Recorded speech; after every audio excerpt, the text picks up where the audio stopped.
हिंदू धर्म में कुंभ मेले का विशेष धार्मिक महत्व है। यह पर्व करोड़ों श्रद्धालुओं को ऊर्जा प्रदान करता है और सनातन संस्कृति की महानता को भी दर्शाता है। मान्यता यह है कि करोड़ों वर्ष पूर्व देवताओं और दानवों के बीच समुद्र मंथन के दौरान जो अमृत कुंभ निकला था, उसके अमृत की कुछ बूंदें पृथ्वी पर गिर गई थी। इन्हीं स्थानों पर हर 12 वर्ष में कुंभ मेले का आयोजन होता है। प्रयागराज, हरिद्वार, उज्जैन और नासिक, यह 4 प्रमुख स्थान हैं जहां कुंभ का आयोजन किया जाता है। इस वर्ष 2025 में यह महापर्व प्रयागराज में 13 जनवरी से 26 फरवरी तक आयोजित रहेगा। आपको बता दें कि पुराणों के अनुसार समुद्र मंथन के दौरान भगवान अमृत कुंभ लेकर आए थे। तब देवताओं और दानवों के बीच अमृत की प्राप्ति को लेकर संघर्ष छिड़ गया था। भगवान विष्णु ने इस संघर्ष को रोकने और अमृत को सुरक्षित रखने के लिए मोहिनी का रूप धारण किया। उन्होंने अमृत कलश को सुरक्षित रखने के लिए इंद्रदेव के पुत्र जयंत को सौंपा। जयंत अमृत कुंभ को लेकर आकाश मार्ग से चले गए, लेकिन दानवों ने उनका पीछा किया। इस दौरान अमृत की कुछ बूंदें पृथ्वी पर गिर गई थी। यह बूंद प्रयागराज, गंगा, यमुना, सरस्वती के संगम पर, हरिद्वार में गंगा नदी में, उज्जैन में शिप्रा नदी में और नासिक में गोदावरी नदी में गिरी थी। इन्हीं स्थानों पर कुंभ मेले की परंपरा शुरू की गई। कुंभ मेला हर 12 वर्ष में आयोजित किया जाता है, जबकि हर 6 साल में अर्ध कुंभ का आयोजन भी किया जाता है। कुंभ पर्व केवल धार्मिक दृष्टिकोण से नहीं बल्कि सामाजिक और सांस्कृतिक दृष्टि से भी अत्यंत महत्वपूर्ण है। इस मेले में संत, महात्मा, ऋषि मुनि, आस्थावान श्रद्धालुओं और पर्यटक बड़ी संख्या में शामिल होते हैं। आपको बता दें कि कुंभ स्नान का महत्व हिंदू धर्म ग्रंथों में विस्तार से वर्णित है। मान्यता है कि कुंभ में स्नान करने से व्यक्ति के सभी पाप धुल जाते हैं और उसे मोक्ष की प्राप्ति भी होती है। इसके अलावा कुंभ मेला आध्यात्मिक ज्ञान, सांस्कृतिक आदान प्रदान और सामाजिक प्रतीक है। यहाँ कई आध्यात्मिक और धार्मिक सभाएं आयोजित होती हैं, जिनमें साधु संत के प्रवचन, योग साधना और विभिन्न अनुष्ठान भी किए जाते हैं। और यह केवल देश नहीं बल्कि पूरे विदेश में महाकुंभ के नाम से आयोजित किया जाता है। देश विदेश के लोग यहाँ प्रयागराज में एकत्रित होकर अपने पापों को मोक्ष प्रदान करते हैं और अपने आने वाले जीवन की कुशलता को भी आग्रह करते हैं। तो ऐसी तमाम खबरों के लिए बने रहें हमारे साथ और देखते रहें ट्रेंडिंग न्यूज़ भारत।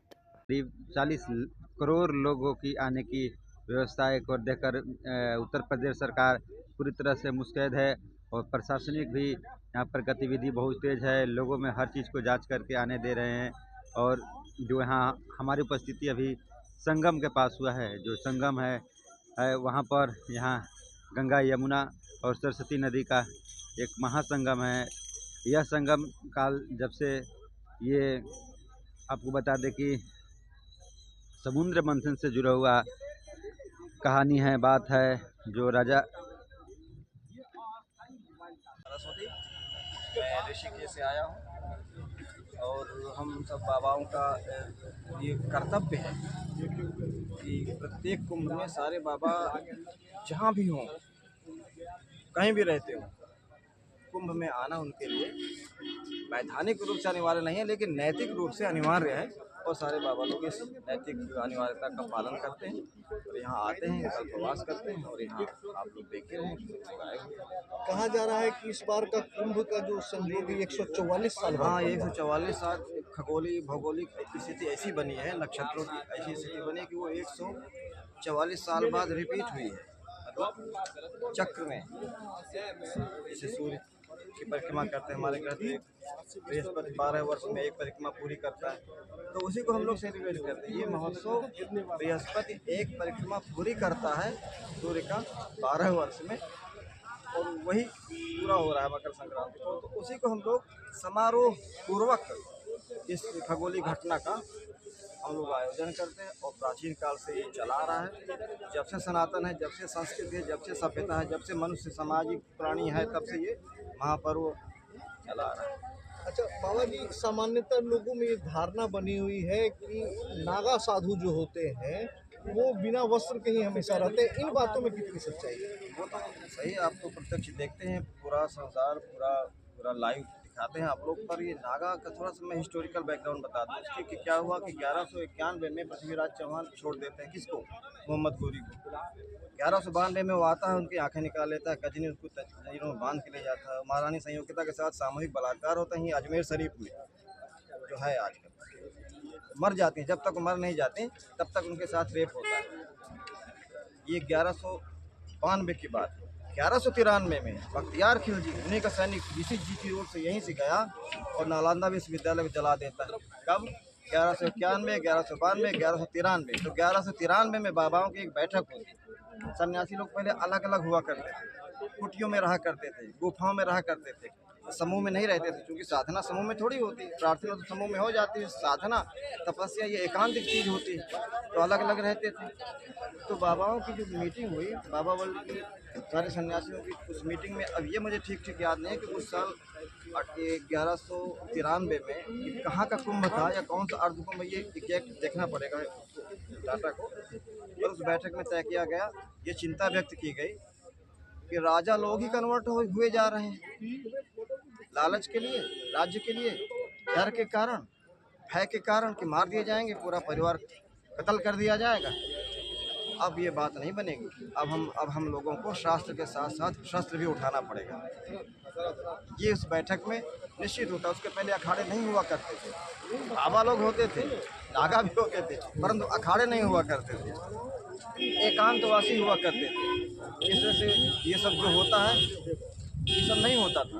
मतलब शस्त्र और शास्त्र की विद्या वहीं से चालू हुई नागा बाबाओं से। 1193 में जब नालंदा विश्वविद्यालय जला दिया गया, तब बाबाओं को चिंता हुई कि राजा लोग कर क्या रहे हैं। फिर देखा कि राजा लोग स्वयं भगवान राम के वंशज अवध के नवाब बन के बैठे बाद में निजाम हैदराबाद, सब कहने का मतलब बहुत बड़ी आबादी, पूरा पाकिस्तान चला गया, अफगानिस्तान चला गया, बांग्लादेश चला गया, सब कन्वर्ट हो गया। 80 करोड़ लोग बचे हुए हैं, इनके पीछे भी पड़े हुए हैं कि इनको भी करो। अब आ जाते हैं पॉइंट पे। तो उनमें से ये हुआ कि अब हमें जो है आह्वान किया गया कि हम सबको बुलाओ। आह्वान माने बुलाना। तो जब सबको बुलाया गया, तय किया गया कि भाई अब जो है शास्त्र के साथ साथ शस्त्र भी हमें उठाना पड़ेगा। धर्म रक्षा, सनातन की रक्षा के लिए, राष्ट्र की रक्षा के लिए, संस्कृति की रक्षा के लिए ये अनिवार्य होगा। ये बोल हाँ ठीक है। तो उन्होंने कहा कि तो पहला अखाड़ा बना आवाहन अखाड़ा। आह्वान किया गया तो पहला अखाड़ा 1193 में, एग्जैक्ट डेट निकालनी पड़ेगी पर मुझे मोटा मोटा याद है, 1193 में आह्वान अखाड़ा का जन्म होता है। जब उससे लोग बढ़े, मैंने उसके बाद धीरे धीरे अखाड़ों की संख्या बढ़ती गई और नागा साधु शस्त्र और शास्त्र में निपुण होते गए। नंबर 2 में अटल अखाड़ा जी, इसका जन्म हुआ। तो यहाँ ये घोषणा हुई कि भाई तुम लोग क्या कर सकते हो धर्म की रक्षा के लिए, हम सब कुछ कर सकते हैं, सब कुछ छोड़ना पड़ेगा, त्यागना पड़ेगा, सर्व बलिदान करना पड़ेगा।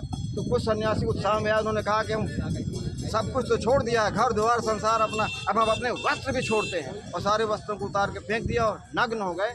वही सन्यासी नागा सन्यासी कहलाए, क्योंकि वो योद्धा होते थे, कुशल होते थे, शस्त्रधारी होते थे और कई बार युद्धों में उन्होंने जो है परास्त किया है। ये तो हम लोग जान गए बाबा। अब आगे एक और चीज पूछना चाहेंगे, नागा बाबाओं की और शाही स्नान की जो है, इसका क्या मेल?